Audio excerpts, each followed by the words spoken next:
And we say good morning to our new mayor at South Padre, Patrick McNolte. Mayor Pat, how are you, sir?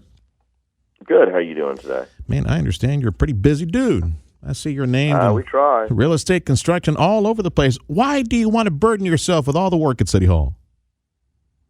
Well, I think that our city hall is our government's a city council, city manager government. So it's the city manager who has the day-to-day operations of South Padre Island. It's not the mayor. So it's a little bit different than maybe some other cities that how their towns run comparatively.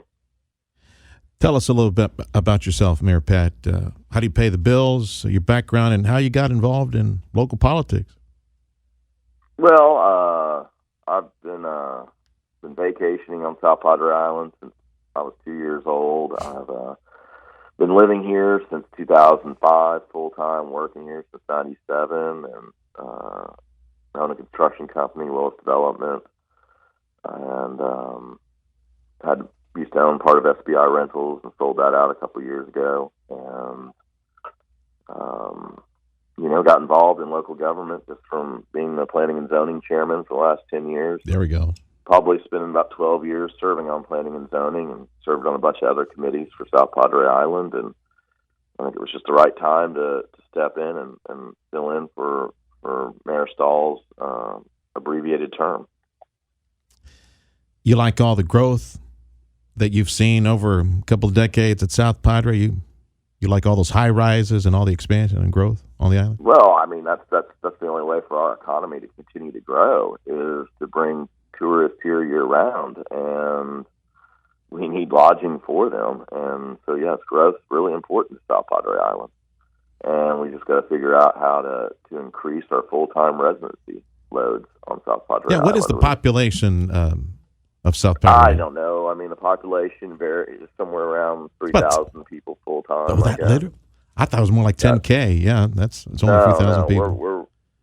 If we didn't have tourism, we wouldn't have any of the businesses that we have on South Padre Island. We would be a very, very small drive-through, one-stoplight town somewhere. Yeah. Patrick McNolte is our new mayor of South Padre, joining us on the Morning News. Yeah, Mayor McNulty, Tim Sullivan here. You going to seek a full term once this interim term is over? Sure, why not? Okay. We're having enough fun while we're doing it now, so we might as well do it for another 3 years after 14 months of doing it. Good. Let me ask you a couple of the issues that face South Padre Island.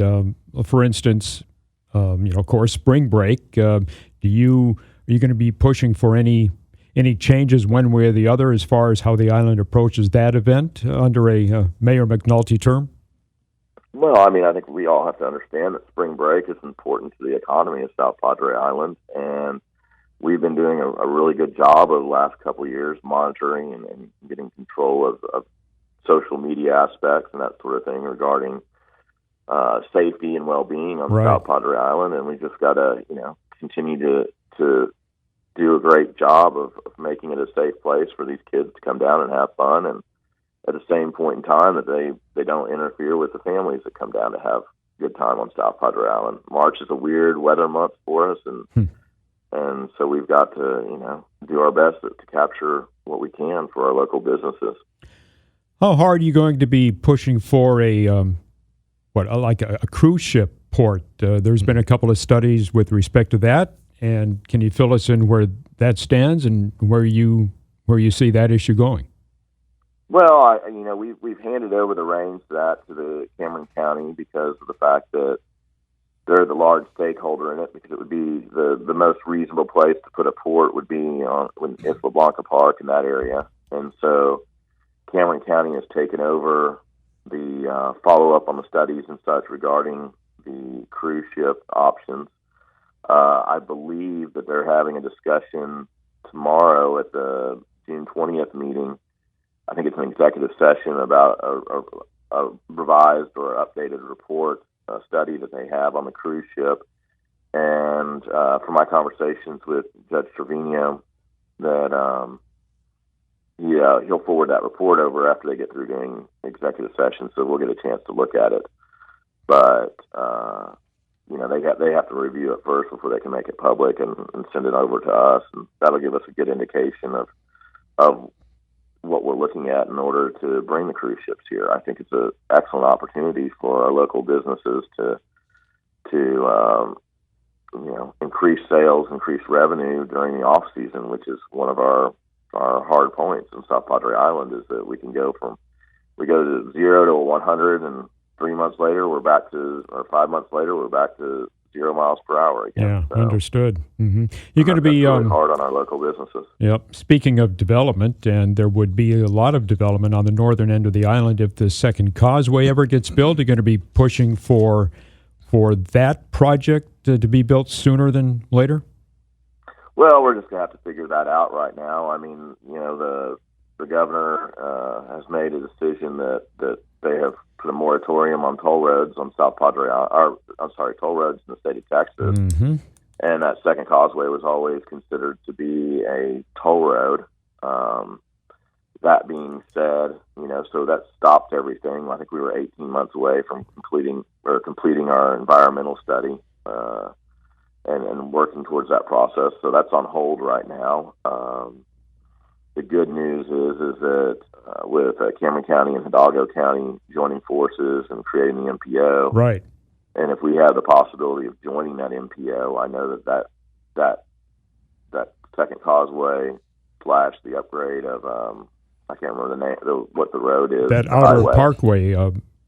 And that outer, to make it almost an outer loop, which would be a huge benefit for everybody in both counties on getting to South Padre Island faster, maybe even getting to the Harlingen Airport faster. And if you're coming from the Hidalgo area, and then it alleviates some traffic problems that Brownsville and everyone runs into in the peak times when they only have one way onto the island and one way off to the island. Yeah, and in the event of a tropical system breathing down your neck, to have that second causeway, there might be a safety argument that you could make through TxDOT and with the county. And now that you got all that money muscle with a new MPO, maybe bring that up as a priority project for the island to make sure everybody's safe during the summer. No, I mean, most definitely. And I think people are aware of this. There's a huge safety factor that goes along with that second causeway. It's just we have to get into the politics on the state level regarding toll roads, and then we've got to work and get invited to be part of the MPO, which we'd love to be invited to Maybe join. the path of least resistance would be to seek a waiver from the governor, at least on that one project, which would be the second causeway. For the you island. would think so. Yeah, you would think so, but it's going to take work from everybody to convince those in Austin to change their mind. Patrick McNolte is our new mayor of South Padre, our guest on the Morning News. So let's go back to the non-sexy stuff back at City Hall. A couple of top projects, issues that need to be ironed out, either permits, zoning, ordinances, things that are on the to-do list right now as mayor. What you got? Well, I think right now we've got a couple of things on our plate. We're working on a feasibility study to bring healthcare to South Padre Island. I think that's a huge important aspect of, like a night clinic or. Well, we're trying to get to an urgent care clinic. Good. But we do need 24-hour care, and that'd be good. Our nearest hospital is or urgent care center is every bit of 30 minutes away, and that is if there's no line at the bridge. Yeah. Right. No, definitely. If there's no line at the bridge, I mean that's a smooth flowing day, and that's a priority for our residents and for our visitors. And I think that to do what's best, and I think that also increases our opportunity to build a full-time resident base, knowing that healthcare is close and you're not feeling so far away from it. Yeah. We're working on a couple other various items just to kind of clean up house, but yeah. Mayor, we look forward to speaking to you. Hopefully not too much. Usually we call incessantly when there's a tropical system headed this way to try to get the latest information from you, but we hope it's a quiet season and we can talk business here and there. Thank you, Mayor. Our mayor, South Padre, Patrick McNolte, joining us on the Morning News.